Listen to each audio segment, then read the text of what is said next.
Jared Book is deputy managing editor for our sister site, Habs Eyes on the Prize.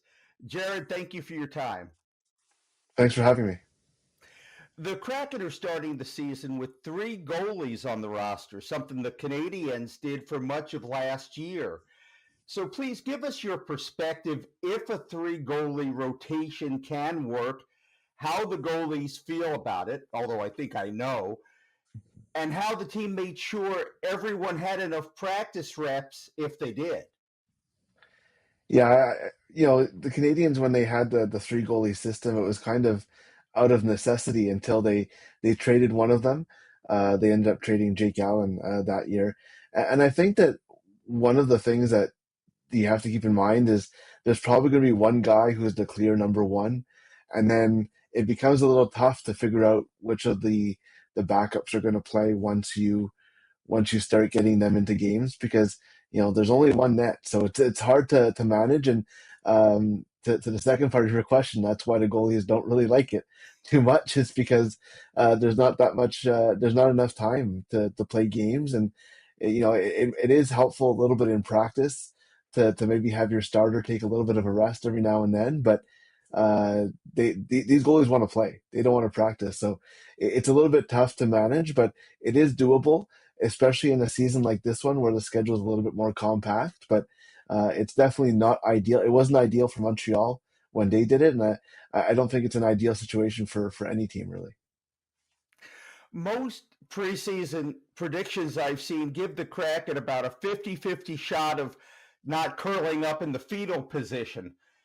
Last year, though, Seattle beat Montreal in both meetings, including Brandon Montour's hat trick last October at the Bell Center. So, what do you expect your game preview to say about the Kraken on Tuesday? I think that they're one of those teams that's battling in the Western Conference. Obviously, they haven't had that success that they had in their second season.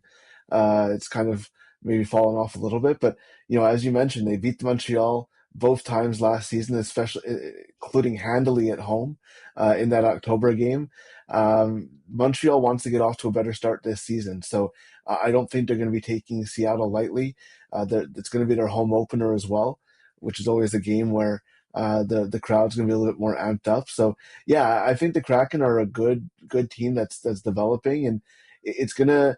It's funny because you don't see them very often, especially last year. I think we saw them early in the year and not really afterwards. So it's going to be an interesting matchup between two really young teams, and I think it's going to be a game for Montreal to really be able to see if they've really had a better start than they did last year, because that loss to Seattle last year was really the start of a downfall that lasted a little over a month in their season, and they managed to recover and make the playoffs.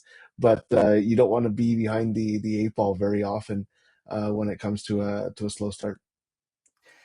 When the Kraken traded Andre Burakovsky in the offseason to Chicago, it was a salary dump, plain and simple. They had no intention of keeping the player they got in return, Joe Villano. Now he's made the Habs as a free agent. The Montreal Gazette called him the feel good story of training camp. Did you see enough of Villano to form an impression? Yeah, I think it is a feel good story. He's a local kid, um, grew up in Montreal, was born in Montreal, and has the opportunity to really restart his NHL career here. And he is the 13th forward to start camp, to start this year. Sorry, but he's an energy forward. He's gonna give you everything that he has on the ice when he plays, and he's a left-handed shot, which helps for face-offs as well, and is a need for this team. And I think he might. I don't know if he's going to play in the Seattle game, but he's going to get some games in early in the season, and he's going to provide some energy. You'd like to see him maybe finish a little bit more of his chances. He has created some chances in preseason, but wasn't able to finish them. But yeah, I think he's right. He's exactly what this team really needed. A guy that you don't mind having as your 13th forward when you have such a young lineup.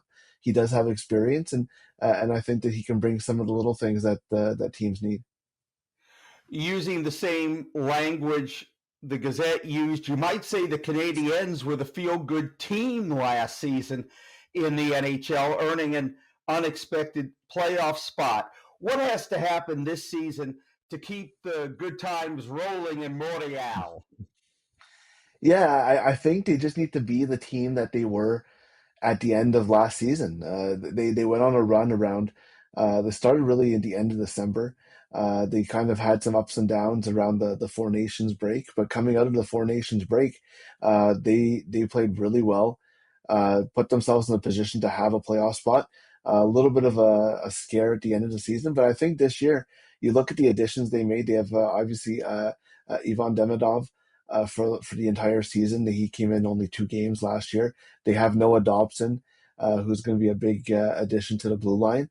And I think that that's really where you're looking for the big improvements, but also you're just looking for all the young players, all the players, Nick Suzuki, Cole Caulfield, Uri Slafkovsky, all those guys to really, pick up where they left off last season and maybe show that they were not the players they were at the beginning of the season when they kind of struggled and the whole team really struggled. So I think the expectation is playoffs. I think that they've improved where maybe some teams around them didn't improve that much. And you're also looking for their young players to take the next step as well. So it's going to be a motivated group. There's a lot of players who are on the Olympic bubble who will want to perform. And I think that it's going to be I'm not saying they're going to make the playoffs, but that's definitely the expectation. Oh, and fortunately in Montreal, the expectations are never very high, right? Yeah, yeah, no, exactly. If you don't meet your expectations, the fans will definitely be okay with that and say, try again next year. There's definitely not there's definitely not the pressure from the fan base and the media, not at all.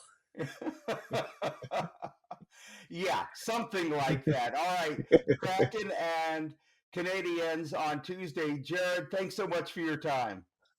Thanks for having me.